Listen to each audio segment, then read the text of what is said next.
पहलगाम हमले के बाद भारत ने जो कदम उठाए हैं उनमें सबसे बड़ा फैसला है सिंधु जल समझौते पर रोक लगाना। पाकिस्तान की खेती, पानी पीने के लिए, बिजली उत्पादन का बड़ा हिस्सा इसी पानी पर निर्भर है। दोनों देशों के बीच 3 जंग के बावजूद भारत ने ये समझौता बरकरार रखा था। पीएम मोदी की अध्यक्षता वाली कैबिनेट कमेटी ऑन सिक्योरिटी ने सिंधु जल समझौता रोकने समेत 5 पॉइंट एक्शन लागू किया है। इसके जरिए अंतर्राष्ट्रीय स्तर पर मैसेज दिया गया है कि अगर भारत और पाकिस्तान के बीच कभी कोई रिश्ते बनेंगे तो उसमें आतंकवाद को रत्ती भर जगह नहीं है।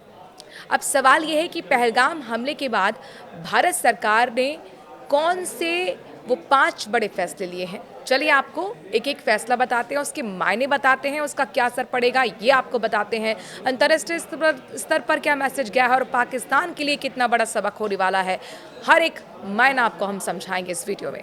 तो देखिए, जवाब ये है कि भारत की राष्ट्रीय सुरक्षा पर फैसला लेने वाली सबसे बड़ी बॉडी का नाम है कैबिनेट कमेटी ऑन सिक्योरिटी, यानी कि CCS।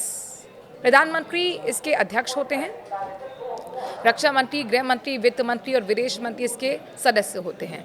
22 अप्रैल को पहलगाम आतंकी हमले में 26 लोगों की मौत के बाद 23 अप्रैल को प्रधानमंत्री आवास में CCS की मीटिंग हुई। करीब 2.5 घंटे की बैठक में 5 पॉइंट एक्शन लागू करने का फैसला हुआ। पहला एक्शन क्या है? पहला एक्शन है पाकिस्तान के सीमा पार आतंकवाद का समर्थन रोकने तक सिंधु जल समझौता स्थगित। और दूसरा एक्शन है अटारी वाघा चेक पोस्ट को तुरंत बंद किया गया। कानूनी तौर पर जो लोग चेक पोस्ट पार कर चुके हैं उन्हें 1 मई से पहले वापस जाना होगा। और तीसरा बड़ा एक्शन है पाकिस्तानी नागरिकों को सार्क वीजा छूट योजना के तहत भारत आने की इजाज़त नहीं होगी। पहले से जारी सभी वीज़ा रद्द होंगे। साथ ही वीज़ा पर पहले से भारत आए पाकिस्तानियों को अगले 48 घंटे में देश छोड़ना होगा। और चौथा एक्शन जो लिया गया है भारत सरकार की तरफ से पाकिस्तान के खिलाफ, वो है दिल्ली स्थित पाकिस्तानी उच्चायोग में तैनात रक्षा और सैन्य सलाहकारों को 1 हफ्ते में भारत छोड़ना होगा। इन पदों को अब खत्म माना जाएगा। भारत भी अपने रक्षा सलाहकारों को इस्लामाबाद से वापस बुलाएगा। और 5वां एक्शन ये हुआ है कि भारत और पाकिस्तान उच्चायोग में कर्मचारियों की संख्या 55 से घटाकर 30 की जाएगी। ये कटौती 1 मई 2025 से लागू होगी। सवाल दूसरा ये है कि भारत सरकार के इन 5 बड़े फैसलों से आखिरकार होगा क्या? तो जवाब भी जान लीजिए। दरअसल सिंधु जल समझौता स्थगित करने का जो असर है वो आप समझ लीजिए कितना बड़ा यहाँ पर पाकिस्तान पे असर होने वाला है, उसकी अर्थव्यवस्था पर असर होने वाला है और जाहिर तौर पर वहाँ जो आवाम है उसके लिए किस तरीके से आने वाले दिन साबित होंगे मुश्किल भरे, ये जान लीजिए। पाकिस्तान में खेती की 90% ज़मीन यानी कि 4.7 करोड़ एकड़ एरिया में सिंचाई के लिए पानी सिंधु नदी प्रणाली से ही मिलता है। पाकिस्तान की नेशनल इनकम में एग्रीकल्चर सेक्टर की हिस्सेदारी 23% है और इससे 68% ग्रामीण पाकिस्तानियों की जीविका चलती है। ऐसे में पाकिस्तान में आम लोगों के साथ साथ वहाँ की बेहाल अर्थव्यवस्था और भी बदतर हो सकती है। पाकिस्तान के मंगल और तारबेला हाइड्रो पावर डैम को पानी नहीं मिल पाएगा। इससे पाकिस्तान के बिजली उत्पादन में 30% से 50% तक की कमी आ सकती है। साथ ही औद्योगिक उत्पादन और रोजगार पर असर पड़ेगा। उधर अटारी वाघा बॉर्डर बंद करने का असर भी देखने को मिलेगा। अमृतसर से 28 किलोमीटर दूर मौजूद अटारी बॉर्डर पाकिस्तान के साथ ट्रेड के लिए इकलौता मंजूर ज़मीनी रास्ता है। अफगानिस्तान के साथ भी भारत यहां से व्यापार करता है। 2023-24 में यहां से करीब 3,886 करोड़ का व्यापार हुआ था। इस बॉर्डर के जरिए भारत से सोयाबीन, चिकन, मीट, सब्जियां, लाल मिर्च, प्लास्टिक, दाना जैसी चीज़ें जाती हैं। अब पाकिस्तान अफगानिस्तान से भारत में सूखे मेवे, खजूर, जिप्सम और साथ ही कांच, सेंधा नमक और कई जड़ी बूटियाँ आती हैं। चेक पोस्ट बंद होने से इन सब पर अब रोक लग जाएगी।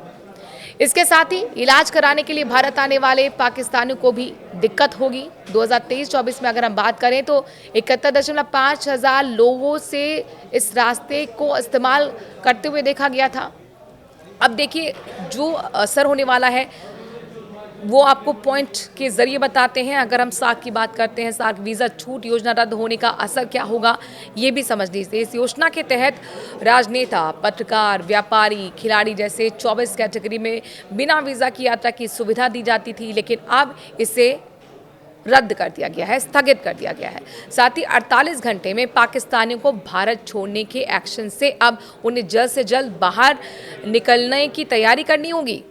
उच्चायोग से सैन्य सलाहकारों की वापसी का असर क्या होगा, ये भी जानें।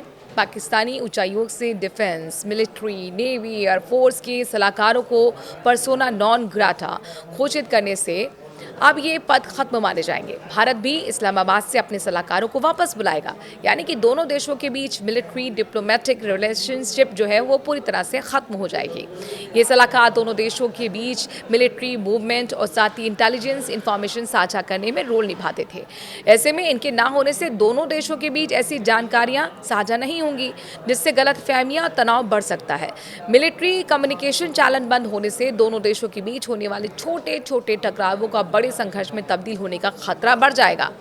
वहीं उच्चायोग कर्मचारी की संख्या भी 30 करने का असर क्या होगा, अब ये भी जान लीजिए। फैसला भारत पाकिस्तान रिश्तों के न्यूनतम स्तर पर पहुंचने को दर्शाता है। इससे दोनों देशों के वीजा, ट्रेड, सिविल, हेल्प जैसे डिप्लोमेटिक कामों का असर पड़ेगा। ऐसे में पाकिस्तानियों को भारत में वीज़ा लेना अब मुश्किल होने वाला है, जिससे एजुकेशन हो या फिर हेल्थ हो, ट्रैवल सेक्टर को जाहिर तौर पर एक बड़ा नुकसान उठाना पड़ेगा। भारत के पूर्व डिप्लोमेट्स लगातार ये बात कहते आए हैं और उनका ये मानना है कि इन फैसलों में सबसे बड़ा जो फैसला है वो है सिंधु जल समझौते पर रोक लगाना। दरअसल यहाँ पे जो एक्सपर्ट्स हैं वो कहते हैं कि सिंधु जल समझौते का सीधा असर आम पाकिस्तानियों पर पड़ेगा। इस समझौते के तहत पाकिस्तान के पंजाब प्रांत में भारत से पानी जाता था, जो अब रुक जाएगा और इससे वहाँ पर चीख पुकार मिल जाएगी, यानी कि बूंद बूंद पानी के लिए तरसेगा ये प्रांत। वहीं सवाल ये भी है कि भारत पाकिस्तान के बीच का सिंधु जल समझौता है क्या। अब हम इतनी बार यहाँ पर सिंधु जल समझौते की बात कर रहे हैं, कह रहे हैं कि वो उस पर रोक लग गई है, लेकिन ये है क्या, ज़रा ये भी जान लीजिए। सिंधु नदी प्रणाली में कुल 6 नदियाँ हैं: सिंधु, झेलम, चिनाब, रावी, व्यास और सतलुज। इनके किनारे का इलाका करीब 11.2 लाख वर्ग किलोमीटर में फैला हुआ है। इसमें 47% ज़मीन पाकिस्तान और 39% ज़मीन भारत और 8% ज़मीन चीन, 6% ज़मीन अफगानिस्तान में है। इन सभी देशों के करीब 30 करोड़ लोग इन इलाकों में रहते हैं। 1947 में भारत और पाकिस्तान के बंटवारे के पहले से ही भारत के पंजाब और पाकिस्तान के सिंध प्रांत के बीच नदियों के पानी के बंटवारे का झगड़ा शुरू हो गया था। 1947 में भारत और पाक के इंजीनियर्स के बीच एक स्टैंडर्ड स्टिल समझौता हुआ और इसके तहत 2 मुख्य नहरों से पाकिस्तान को पानी मिलता रहा। ये समझौता 31 मार्च 1948 तक चला।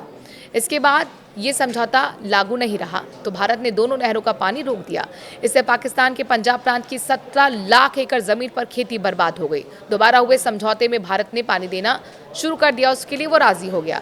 फिर 1951 से लेकर 1960 तक वर्ल्ड बैंक की मध्यस्थता में भारत और पाकिस्तान में पानी के बंटवारे को लेकर बातचीत चलती रही और आखिरकार 19 सितंबर 1960 को कराची में भारत के प्रधानमंत्री रहे नेहरू और उस वक्त के पाकिस्तान के राष्ट्रपति अयूब खान के बीच हस्ताक्षर हुए, दस्तखत हुए और इसे इंडस वाटर ट्रीटी यानी कि सिंधु जल संधि कहा जाता है।